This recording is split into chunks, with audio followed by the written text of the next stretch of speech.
Welcome to the Deep Dive, your shortcut to being well-informed. Today we're diving into something familiar but maybe surprisingly powerful, running water and its incredible impact on our planet. It really is profound. We see rivers all the time, but their geological role is immense. Okay, let's unpack this a bit. Rivers, they're vital, right? For economies, farming, power, fun. They're lifelines. Absolutely. Couldn't live without them in many places. But here's the twist we want to explore. They are the dominant force changing Earth's surface.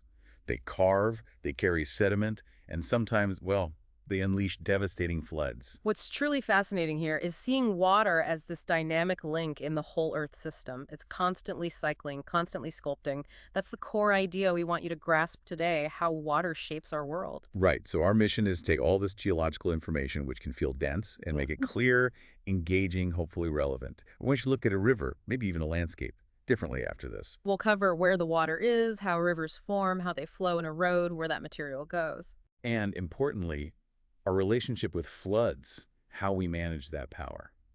Let's get started. So the big picture first.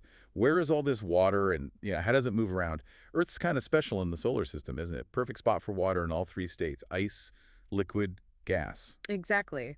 That allows for our oceans and this constant global water movement, the hydrologic cycle. And then the numbers are pretty wild when you break it down. Oceans hold, what, over 96%? Over 96.5%, yeah. So freshwater is just a tiny sliver, about 2.5%. And most of that is locked up in glaciers and ice sheets. That's right, over two-thirds of the freshwater. Groundwater is the next biggest chunk, around 30%. So the surface water we actually see, lakes, rivers, swamps, it's a fraction of a fraction. Rivers themselves are less than 0.5% of freshwater. Less than 0.5% of surface freshwater, which is already only a tiny part of the total freshwater. It's minuscule. Makes you realize how critical that moving water is. Wow. Okay, so this tiny amount is constantly moving. Tell us about the hydrologic cycle. It's this unending circulation. Water moves between the oceans, atmosphere, land, even living things. The hydrosphere, atmosphere, geosphere, biosphere. Think of it like Earth's plumbing. Driven by the sun and gravity. Exactly. Key processes. Water soaking into the ground, that's infiltration.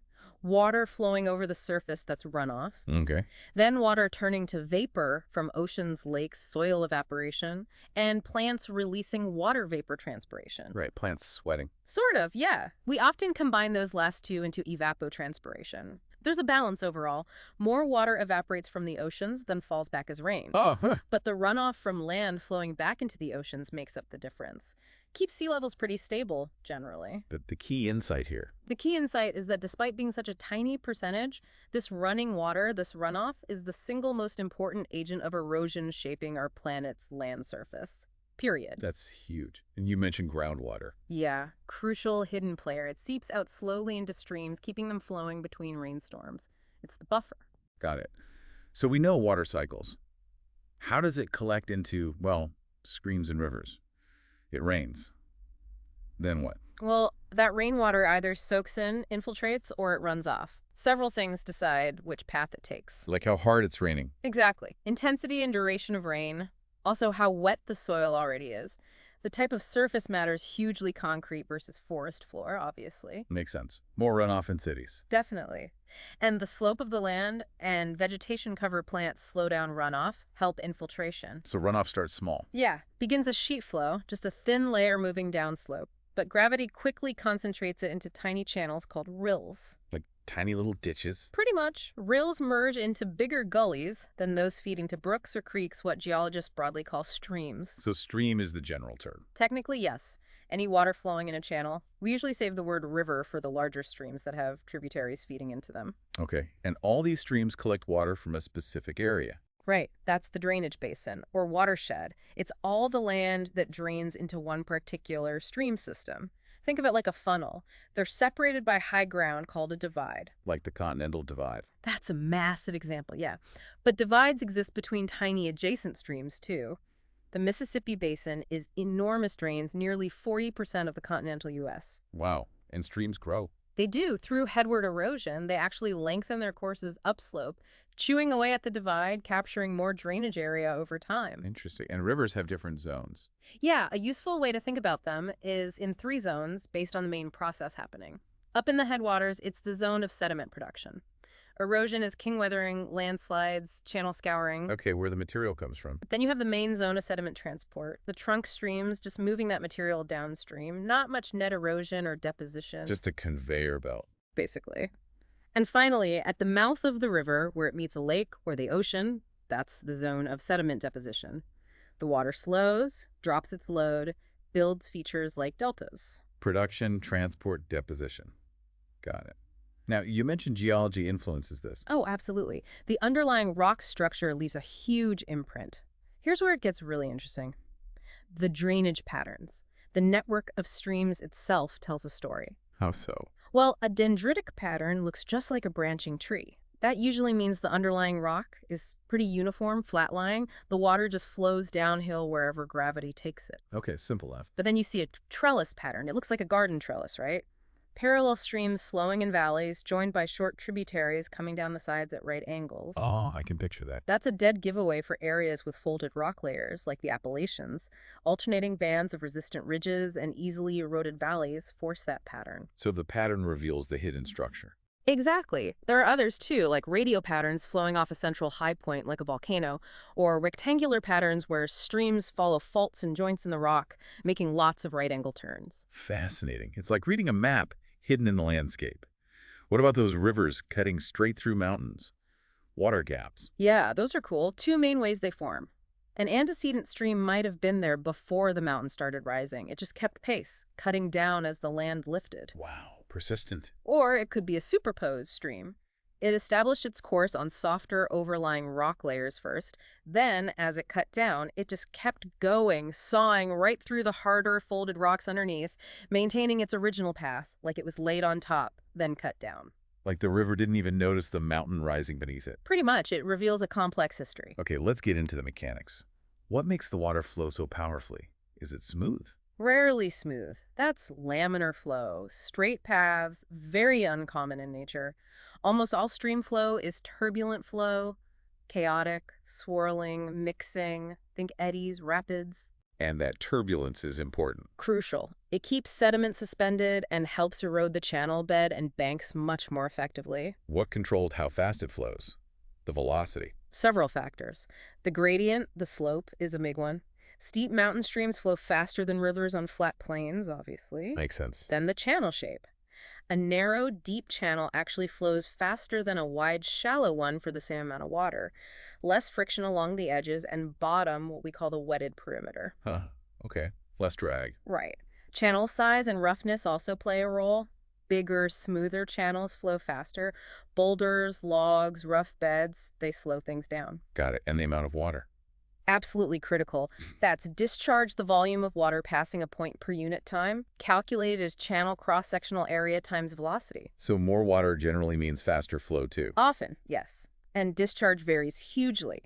The Mississippi is massive, but the Amazon River discharges something like 13 times more water. 13 times. Yeah. Unbelievable power. So if you look at a river profile from start to finish. The longitudinal profile.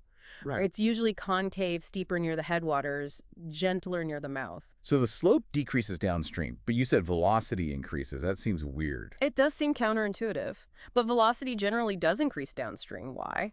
Because discharge usually increases as tributaries join. The channel gets bigger and often smoother, making flow more efficient, overcoming the gentler slope. Ah, okay.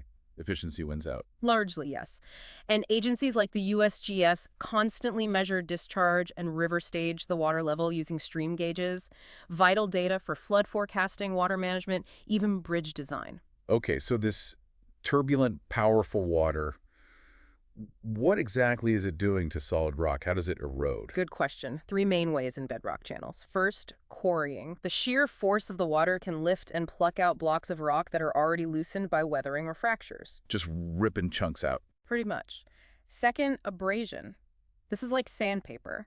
The particles the water carries sand, gravel constantly grind against the channel bed and banks. This smooths pebbles and can carve out circular holes called potholes, where swirling eddies concentrate the grinding. I've seen those. Yeah, they're classic abrasion features. And third, corrosion. This is chemical weathering. The water itself can slowly dissolve certain types of rock, like limestone. Quarrying, abrasion, corrosion. Okay, so the river's picked up all this material. How does it carry it? It transports sediment in three ways.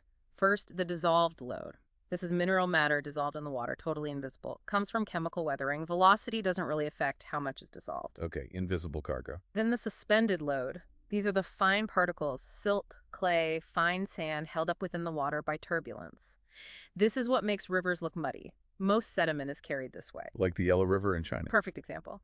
And finally, the bed load. This is the coarser stuff, sand, gravel, even boulders that moves along the channel bottom by rolling, sliding, or sort of hopping along. Hopping. Yeah, it's called saltation. Particles get lifted by the current, travel a short distance, then settle back down, bumping other particles. It's slower, more localized movement. Dissolved, suspended, and bed load. Got it. And floods change this. Dramatically. We talk about a stream's capacity, the maximum amount of solid sediment it can carry, and its competence, the maximum size of particles it can move. During a flood, discharge and velocity skyrocket, so both capacity and competence increase massively. Rivers do most of their erosional and transport work during these high-flow events. So short bursts of intense activity carve the landscape over time. Exactly. It's not usually a slow, steady grind. After all that erosion and transport, where does the material go? When does the river drop it? Deposition happens whenever the stream slows down. As velocity decreases, competence drops. The biggest particles settle out first, followed by smaller and smaller ones. So it sorts the material by size. It does that sorting. You find gravels deposited in one place, sands in another, silts further on. And the general term for all the stream-deposited sediment is alluvium. Alluvium. Okay, so streams build things too, not just carve. Let's talk about the channels and valleys they create. You mentioned bedrock versus alluvial channels. Right. Bedrock channels cut directly into solid rock, often steep. Think rapids, waterfalls, canyons. Alluvial channels form in the stream's own sediment, the alluvium. They're much more free to change shape. And alluvial channels have different styles. Two main types. Meandering channels have those sweeping S-shaped curves. They mostly carry finer sediment and suspension. The fastest water flows on the outside of the bend, eroding the bank, that's the cut bank. Okay. Water slows on the inside of the bend, depositing sediment to form a point bar. So the meander actually migrates sideways and downstream over time. And sometimes they take a shortcut. Exactly. The river cuts across the narrow neck of a loop, abandoning the old meander, which becomes a crescent-shaped oxbow lake. Seen those too. What's the other type? Braided channels. These look like a complex network of dividing and rejoining channels separated by sand or gravel bars. They form when a stream has a lot of coarse sediment, more than it can easily carry, and often variable discharge. Think meltwater streams coming off glaciers. Like the Nick River in Alaska you mentioned. Okay, now broadening out from the channel to the whole valley. The stream valley includes the channel and the terrain sloping down towards it. Early on, streams focus on cutting down, creating narrow, V-shaped valleys. Like Yellowstone River. Classic example. Or slot canyons. But as streams mature, they tend to widen their valleys. How does that relate to base level? You mentioned that. Base level is key. It's the lowest point a stream can erode down to. Ultimate base level is sea level. But lakes, resistant rock layers, or even a larger river can act as local or temporary base level. So base level changes. The stream has to adjust. If base level drops, like sea level falling, the stream cuts down more aggressively. If base level rises, like building a dam, the stream deposits sediment upstream to try and build its bed back up to the new level. It's always trying to reach equilibrium. Exactly. A stream in equilibrium is called a graded stream. It has just the right slope and velocity to transport the sediment supplied to it without net erosion or deposition. It's a dynamic balance. So young streams focus on valley deepening, downcutting, making V-shapes, rapids, waterfalls like Niagara. Which is actually retreating upstream as their resistant caprock is undercut. Right. And then older streams focus on valley widening through that lateral erosion of meanders, creating broad floodplains. Floodplains, exactly. Those flat valley floors built up by the river's own sediment during floods. Sometimes, though, you see winding rivers in deep, steep canyons. Incised meanders. Yes. Those form when a river that was already meandering on a flatter surface experiences a drop in base level, maybe due to land uplift. It keeps its winding pattern, but starts cutting straight down into the bedrock. The Colorado Plateau is full of stunning examples. And stream terraces. Those are remnants of former floodplains, left behind as the river cuts down further. They look like steps along the valley sides. Each step marks an older, higher level of the valley floor. Amazing history recorded there. Okay, deposition creates more than just floodplains, right? Deltas. Oh, yes. Deposition builds some major landforms. Besides temporary sand and gravel bars in the channel, you get deltas. These form where a river enters standing water, a lake, or ocean. Velocity drops suddenly. And it just dumps its load. Right. Yeah. Usually forming a fan or triangle shape. The sediment layers build out in a specific structure, inclined foreset beds, horizontal topset beds on top, and fine bottomset beds further out. The main channel often splits into smaller distributaries that spread the water and sediment out. Like the Mississippi Delta's birdfoot shape. Classic example, though as you noted that delta is complex, built from multiple subdeltas. And it's in trouble partly because artificial levees prevent sediment from replenishing the wetlands. A real-world consequence. What about levees? Natural levees are built by the river itself. During floods, as water spills out of the channel, it slows immediately, dropping the coarsest sediment right next to the bank, building up low ridges over time. So the banks are naturally slightly higher. Often, yes. Behind these levees, you get low-lying, poorly drained areas called back swamps. Sometimes smaller tributaries, called yazoo tributaries, get trapped in the back swamp and flow parallel to the main river for miles before finding a place to join. Wow, and alluvial fans. Those are like deltas on land. They form where a stream rushes out of a steep, confined mountain canyon onto a flatter plain. The sudden drop in gradient causes it to deposit its load in a fan shape, very common in arid regions. Okay, we've covered carving and building, but we have to talk about floods. Absolutely, one of the most direct impacts on us. A flood is simply when the stream's discharge exceeds the channel's capacity and water spills onto the floodplain. Natural, but often made worse by us. Definitely. Urbanization, deforestation, altering channels, all can increase flood magnitude and frequency. What are the main types? We can categorize them. Regional floods are often seasonal, covering large areas, usually from prolonged rain or rapid snowmelt. Think the big Mississippi floods, often predictable to some extent. Okay. Then flash floods. Sudden, rapid rise in water, often from intense thunderstorms. Extremely dangerous due to high velocities and lack of warning. Common in mountain canyons and, increasingly, urban areas. Because the water can't soak in. Exactly. Impervious surfaces mean rapid runoff. Then you have ice jam floods, mostly in colder climates where ice chunks block a river, causing water to back up. Right. And finally, the rare but catastrophic dam failure floods like Johnstown back in 1889. Now that 100-year flood term, it's misleading, isn't it? Very misleading. It's about probability, not timing. A 100-year flood has a 1% chance of happening in any given year. So you could have 2 in 5 years, or none for 150 years. Precisely. And the estimates depend heavily on the length of reliable data we have, plus changing climate patterns and land use can throw those historical probabilities off. Building a mall and a watershed changes everything. So how do we manage floods? What are the strategies? Historically, the main approach was structural controls. Building things. Artificial levees are the most common earthen mounds built along banks to increase channel capacity. If they can fail. They can, and sometimes spectacularly, like during the 1993 Mississippi floods.